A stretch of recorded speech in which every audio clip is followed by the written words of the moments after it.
दोस्तों, मुस्लिम अपोलोजिस्ट जैसे कि जाकिर नायक, अहमद दीदात, उनका हमेशा से यही मानना रहा है कि यीशु ने तो कभी नहीं कहा कि मैं परमेश्वर हूँ, मेरी आराधना करो। तो फिर क्रिश्चियंस क्यों यीशु मसीह की आराधना करते हैं? उनकी आर्गुमेंट है कि अगर यीशु खुदा होता तो वह कह देता कि मेरी आराधना करो, मैं खुदा हूँ, लेकिन यीशु ने नहीं कहा।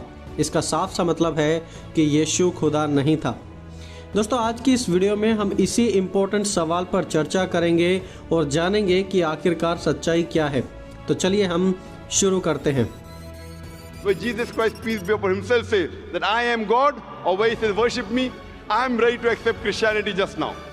दोस्तों, जाकिर नायक, अहमद दीदात या फिर बाकी मुस्लिम्स जो इस प्रकार के सवाल करते हैं वो एग्जैक्ट वर्ड क्राइटेरिया फॉलो करते हैं, जिसका मतलब है कि उन्हें बाइबल में एग्जैक्टली ऐसा लिखा मिलना चाहिए कि जहां यीशु ने कहा हो कि मैं परमेश्वर हूं, मेरी आराधना करो।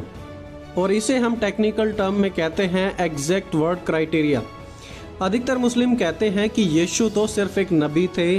तो यही सेम क्वेश्चन हम मुस्लिम से भी कर सकते हैं कि अब आप ही दिखा दो कि यीशु ने कब कहा कि मैं सिर्फ एक नबी हूँ, मेरी आराधना मत करो। ऐसा भी तो कहीं भी नहीं लिखा है, राइट? देखिए, इस्लाम मसीहत से तकरीबन 600 से 700 साल बाद आया और जब बाइबल लिखी गई थी तो परमेश्वर के कामों को बताने के बारे में लिखी गई थी, ना कि इस्लामिक थियोलॉजी को काउंटर करने के लिए। अब देखिए, किसी भी चीज़ को एक्सप्लेन करने के दो तरीके होते हैं या फिर उसे समझने के भी दो ही तरीके होते हैं।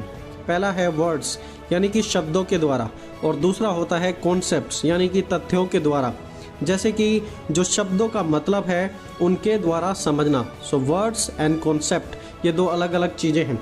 जैसे कि फॉर एग्जांपल यीशु मसीह ने निकोदेमस से कहा, यदि कोई नए सिरे से ना जन्मे तो परमेश्वर के राज्य को नहीं देख सकता। इस पर निकोदेमस ने कहा, मनुष्य जब बूढ़ा हो गया तो कैसे दोबारा जन्म ले सकता है? क्या वह अपनी माता के गर्भ में दूसरी बार प्रवेश करके जन्म ले सकता है? तो निकोदेमस यीशु मसीह की बातों को सुनकर कंफ्यूज हो गया, क्योंकि वो सिर्फ शब्दों को समझ रहा था या शब्दों के पीछे जो कॉन्सेप्ट था, यीशु मसीह क्या कहने की कोशिश कर रहे थे, उसे निकोदेमस नहीं समझ पा रहे थे। जबकि ऐसा कहने के पीछे प्रभु यीशु का कॉन्सेप्ट था और वो प्रभु यीशु मसीह ने आगे बताया भी। प्रभु यीशु ने कहा कि मैं तुझसे सच सच कहता हूँ, जब तक कोई मनुष्य जल और आत्मा से ना जन्मे तो वह परमेश्वर के राज्य में प्रवेश नहीं कर सकता। क्योंकि जो शरीर से जन्मा है वह शरीर है, परंतु जो आत्मा से जन्मा है वह आत्मा है। तो वर्ड्स और कॉन्सेप्ट्स दो अलग अलग चीज़ें हैं। अब देखिए, एग्जैक्ट वर्ड में तो ऐसा कहीं भी नहीं लिखा है जहाँ पर यीशु मसीह ने कहा हो कि I am God, worship me. तो अगला सवाल ये उठता है कि क्या कॉन्सेप्ट्स में ये बातें क्लियर है जहाँ पर यीशु की प्रभुता को देखा जा सकता है? और दोस्तों, बिल्कुल हम पवित्र शास्त्र में पढ़ सकते हैं। चलिए इसके हम कुछ उदाहरण देखते हैं। अब यूहन्ना 5 अध्याय उसका 17 और 18 आयत, वहाँ पर इस प्रकार लिखा हुआ है, इस पर यीशु ने उनसे कहा, मेरा पिता अब तक काम करता है और मैं भी काम करता हूँ। और आगे देखिए वहाँ पर यहूदियों की क्या रिएक्शंस थी, यहूदियों ने इस बात का क्या मीनिंग समझा। वहाँ पर लिखा है, इस कारण यहूदी और भी अधिक उसे मार डालने का प्रयत्न करने लगे कि वह न केवल सब्त के दिन की विधि को तोड़ता था, परंतु परमेश्वर को अपना पिता कहकर अपने आप को परमेश्वर के तुल्य ठहराता था। यानी कि यीशु मसीह अपने आप को परमेश्वर से कंपेयर कर रहे हैं और यहूदी लोग इस बात को अच्छे से समझ गए थे कि यीशु अपने आप को यहोवा के बराबर बता रहे हैं। और देखिए, ये बात बाइबल के बाहर नहीं लिखी, बाइबल में ही लिखी है। लेकिन मुस्लिम्स इस चीज़ को हमेशा इग्नोर करते हैं, क्योंकि वो सच को कभी जानना नहीं चाहते, सिर्फ और सिर्फ बहस ही करना चाहते हैं। चलिए अब हम पढ़ते हैं मरकुस 2 अध्याय उसके 5 से 7वीं आयत। वहाँ पर इस प्रकार लिखा है, यीशु ने उनका विश्वास देखकर उस लकवे के रोगी से कहा, हे पुत्र, तेरे पाप क्षमा हुए। तब कई शास्त्री जो वहाँ बैठे थे अपने अपने मन में विचार करने लगे, यह मनुष्य क्यों ऐसा कहता है? यह तो परमेश्वर की निंदा करता है। परमेश्वर को छोड़ और कौन पाप क्षमा कर सकता है?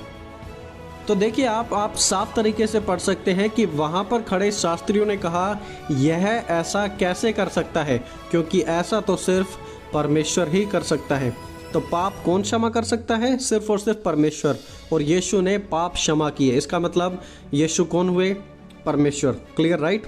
और वहाँ पर खड़े हुए शास्त्री इस बात को समझ गए और वहाँ यीशु को चिल्लाने की ज़रूरत नहीं थी कि मैं परमेश्वर हूँ, मैं पापों को क्षमा करूँगा, मैं पापों को माफ़ करूँगा। नहीं, यीशु ने सिर्फ और सिर्फ परमेश्वर वाले काम कर कर दिखा दिए और अपने कामों से क्लियर कर दिया कि मैं ही परमेश्वर हूँ। दोस्तों, महानता हमारे बोलने में ही नहीं लेकिन हमारे करने से पता लगती है। यीशु ने वहाँ पर सिर्फ बोला ही नहीं लेकिन प्रभु यीशु मसीह ने अपने कामों के द्वारा प्रूफ कर दिया कि वो ही मसीहा हैं और इकलौते परमेश्वर के पुत्र हैं। तो देखिए, तो इकलौते प्रभु यीशु मसीह ने कहा कि जिसने मुझे देख लिया उसने पिता को देख लिया। यीशु मसीह ने दावा किया है कि जिसने मुझे देख लिया उसने पिता को देख लिया। यीशु ने ही परमेश्वर के साथ समानता को दिखाया, यीशु ने ही पापों को माफ़ किया और यीशु ने ही मौत पर विजय पाई। और इसीलिए ये पूरा हम विश्वास कर सकते हैं कि यीशु ही परमेश्वर हैं। चलिए अब हम पढ़ते हैं यूहन्ना 10 अध्याय उसकी 30 से 33 आयत तक। वहाँ पर लिखा है, यीशु ने कहा, मैं और पिता एक है। यहूदियों ने उस पर पथराव करने को फिर पत्थर उठाए।